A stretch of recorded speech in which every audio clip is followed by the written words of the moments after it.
ఎట్లుందంటే అలా తెలంగాణలో పరిస్థితి అంటే బీఆర్ఎస్ పైన మూకుమ్మడి దాడికి తెగబడ్డారని చెప్పాలి. అంటే ఇటు ఓవరాల్గా అందరూ ఏకమవడం, కాంగ్రెసు, బీజేపీ, అక్కడున్న టీడీపీ, ఇంకా ఎసరుకొసరు జనసేన. అంటే మనం చెప్పిండు కదా, సీఎం రమేష్ చెప్పిండు కదా, మేము పోటీ చేస్తామనే భయంతో అనేసి కూటమిలాగా వస్తామని చెప్పేసి. అంటే ఆల్రెడీ దీంట్లో జనసేనను కూడా కలుపుతాం.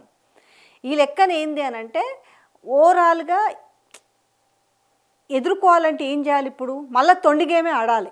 కానీ ఏ ఎత్తులు వేసినా ఏ జిత్తులు వేసినా కూడా ఇక్కడ వీళ్ళు కుక్క దాన్నే అంటారు, తిప్పి కొడుతున్నారు. ఎట్లుంటుంది అని అంటే కుక్క కాటుకు చెప్పు దెబ్బ అని ఉంటుంటారు. ఆ టైప్లో జరుగుతుంది పరిస్థితి. అంటే ఒక మినిమం బేసిక్ సెన్స్ ఉండాలి అంటారు మనుషులకి. అంటే కామన్ సెన్స్ ఉంటుంది. ఒక విషయము బహిర్గతం చేసేటప్పుడు అసలు మనం ఈ మాటని తీసుకెళ్ళి జనాల్లోకి వదిలితే ఇది జనాల్లో నమ్ముతారా, అసలు నమ్మే విధంగా కొంతనైనా ఉందా అని మాట్లాడుకుంటారు. దీంతో పెద్దగా చదువుకోవాల్సిన పని లేదు, పెద్దగా రాజకీయ అనుభవం అవసరం లేదు. ఎవ్వరు ఏ మారుమూల ప్రాంతంలో కూర్చొని ఏ పొలంలో కూర్చొని అట్లా పొలానికి నీళ్లు పెట్టుకొని కాసేపు సెల్ చూద్దామన్న వాళ్ళకి కూడా ఇది ఓపెన్ చేయగానే అర్థమైపోతాయి ఆ 4 ముచ్చట్లు. ఏంటివంటే ఎంతసేపు ఉన్నా బీఆర్ఎస్ని తీసుకపోయి బీజేపీలో విలీనం అనే మాట గురించే చర్చ. దీనికి లింకు పెడతారు ఎమ్మెల్సీ కవితకి సంబంధించిన బెయిల్ విషయం. అసలు అందరూ ఇప్పుడు ఇక్కడ విషయం మర్చిపోతున్నారు ఏంటంటే, అంటే బీఆర్ఎస్ని తీసుకెళ్ళి బీజేపీలో విలీనం చేస్తే కవితకు బెయిల్ అనే విషయం మనం గతం నుంచి వింటున్నాము. దీన్ని బాగా పత్రికలన్నీ కూడా వండి వార్చేసినాయి. అలాగే ఇటు కాంగ్రెస్ వాళ్ళు మాట్లాడుతున్న మాటలు చూస్తున్నాం, అన్నీ చూస్తున్నాం. మరి వీళ్ళందరికీ ఒకటి అర్థమవుతలేదంటే బేసిక్ కామన్ సెన్స్ ఏమైనా మిస్ అయ్యిండ్రా? అంటే చట్టం వీళ్ళ జేబుల్లో ఉన్నట్ట. దీన్ని బట్టి అర్థమవుతుంది అదే కదా, చట్టం వీళ్ళ జేబులో ఉన్నట్ట. అయితే ఎమ్మెల్సీ కవితని బీఆర్ఎస్ పార్టీని ఇరుకున పెట్టడానికి పావుగా వాడుకొని మరి అరెస్టు చేసినట్టే కదా, ఇది ఒప్పుకున్నట్టే కదా విషయము. నిన్న సీఎం రమేష్ మాట్లాడిన విషయం కావచ్చు, లేదు బండి సంజయ్ మాట్లాడుతున్న విషయం కావచ్చు.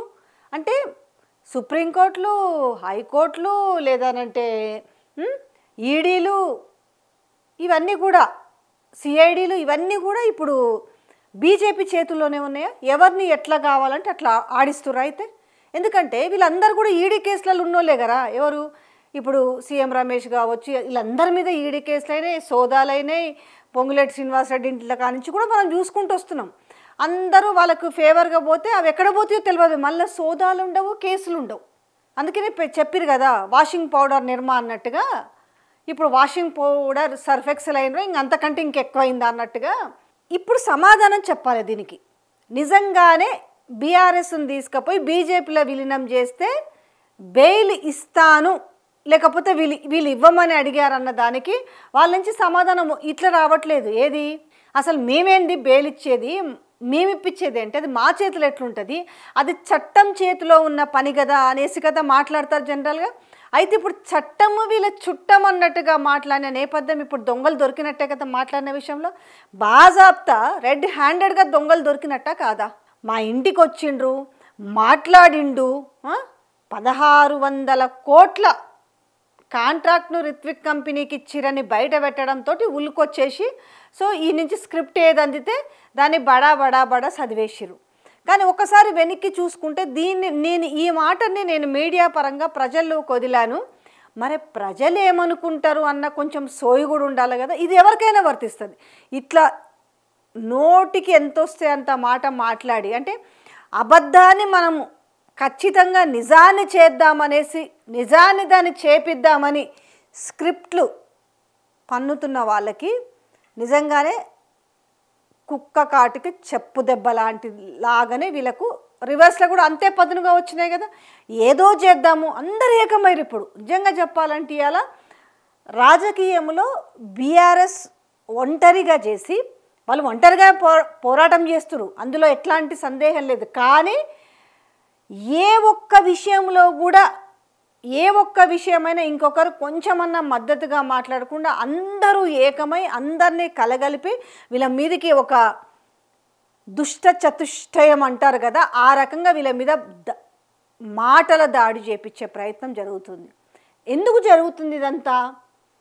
ఆల్రెడీ హైకమాండ్ ఇంటర్నల్ సర్వే చేయించుకుంది. ఇక్కడ Telangana Congress party Revanth Reddy internal survey చేయించుకున్నాడు. ఎలా చూసినా కూడా వీళ్ళ గ్రాఫ్ అంతా కూడా టోటల్గా పడిపోయింది. ఇంకా ఎలక్షన్ పీరియడ్ ఎంత లేదన్నా కూడా సరే, 1 సంవత్సరం మనము ఎలక్షన్ పీరియడ్ తీసేసిన, మధ్యలో ఇవి చూసుకున్న 2 సంవత్సరాలు అయితే ఉంది కదా టైం. ఈ 2 సంవత్సరాల టైంలో ఇప్పుడే ఇంత గ్రాఫ్ పడిపోతే మా పరిస్థితి ఏంది రేపు? మళ్ళీ వచ్చే 2028లో వచ్చేనా లేకపోతే 29లో వచ్చే జనరల్ ఎలక్షన్స్కి కనీసం మాకు పట్టుమని 10 సీట్లైనా వచ్చే అవకాశం ఉందా? ఇప్పుడు చేయాలంటే మనం మంచి పనులు చేసి మంచిగా పేరు పొందే పరిస్థితి లేదు. కాబట్టి ఏం చేయాలి? పొద్దున్న లేస్తే వీళ్ళ నామజపమే చేయాలి. ఆ నామజపం అంటే ఏంది?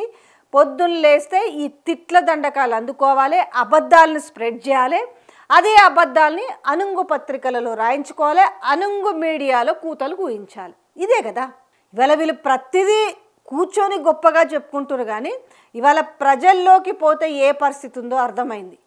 కనీసం సర్పంచ్ ఎలక్షన్స్ పెట్టాలంటే కూడా ఆ దమ్ము ధైర్యం రాని పరిస్థితి ఉంది. 42% రిజర్వేషన్ అని చెప్పి ఆర్డినెన్స్ ఇచ్చినామని చెప్పేసి చేతులు దులుపుకున్నారు. ఆడ నుంచి పోయి గవర్నర్ దగ్గర నుంచి పోయి అది మళ్ళీ ఆడనే పడ్డది కేంద్రంలో. ఎటు చూసినా పాజిటివ్గా లేదు. ఈ పాజిటివ్గా లేని పక్షంలో ఇక్కడి నుంచి వీళ్ళు దూసుకొస్తున్నారు. తెలంగాణతో పేగుబంధం ఉన్న మనుషులు కాబట్టి ఎప్పటికీ దాన్ని తెంచలేరు. తెంచుదామని ఎంత ప్రయత్నం చేసినా అది తెంచడం సాధ్యం కాదు. కాబట్టి టీలో బీ లేదు, బీలో టీ లేదు అని ఇట్లాంటి కారు కూతలు కూయడమే కానీ నిజాన్ని వాళ్ళకి చెప్పుకునే ధైర్యం లేదు.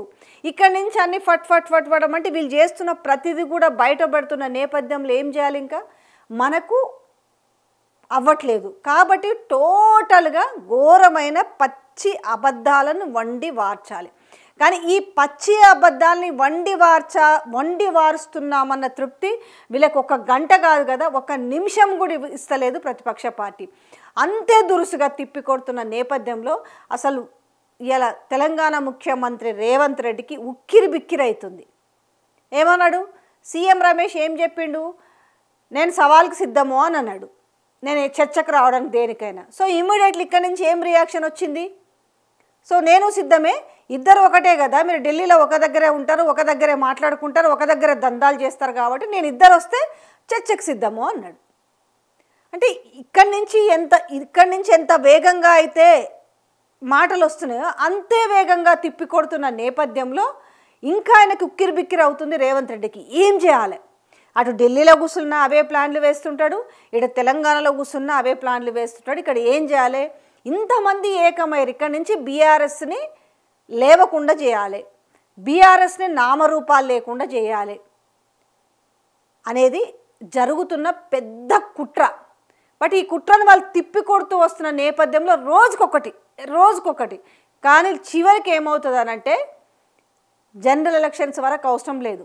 రానున్న లోకల్ బాడీ ఎలక్షన్స్ కావచ్చు, లేదంటే జిహెచ్ఎంసీ ఎలక్షన్స్ కావచ్చు, లేదంటే బై ఎలక్షన్లో కావచ్చు, ఖచ్చితంగా కర్రు కాల్చి వాత పెడతారంటారు కదా, అట్లనే జరగబోయే రోజులు ఎంతో దూరంలో లేవనిపిస్తోంది.